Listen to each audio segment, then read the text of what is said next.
আসসালামু আলাইকুম। আমরা আজকে আসছি ঢাকা ডাইং রোডে টঙ্গীতে, যেখানে আমরা একটা তরমদন টেক্সটাইল মিলে 15,600 স্কোয়ার ফিটের কাজ পেয়েছি।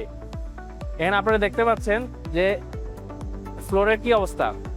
তো আমরা এখানে একটা 4 mm এর পিউ ফ্লোরের কাজ পেয়েছি। পিউ ফ্লোর করার জন্য আমাদের আগে সারফেসটা প্রিপারেশন করতে হয়।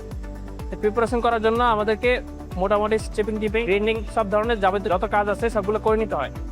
তো এখানে আপনারা দেখতে পাচ্ছেন আমাদের অ্যাপ্লিকেটর ভাই সারফেসটা গ্রেডিং করছে। গ্রেডিং করার কারণে সারফেস যত উঁচু নিচু ভাব আছে সবগুলা চলে যায়, সারফেসে যারা স্মুথ হয়।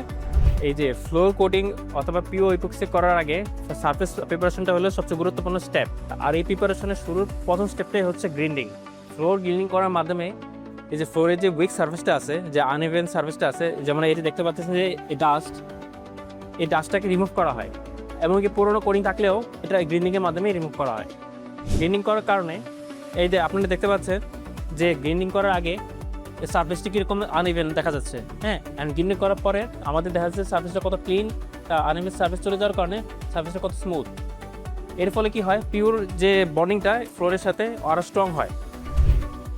আপনি যদি প্রপার গ্রিন্ডিং না করেন ফ্লোরের, তাহলে পিও করার পরে দেখা যাবে যে আপনার ফ্লোরে বাবল অথবা ক্র্যাক অথবা কোটিং পিং দেখা দিতে পারে। তাই একটি লং লাস্টিং কোয়ালিটিফুল পিউ অথবা ইপক্সি ফ্লোরের জন্য প্রপার গ্রিন্ডিংটা জরুরি।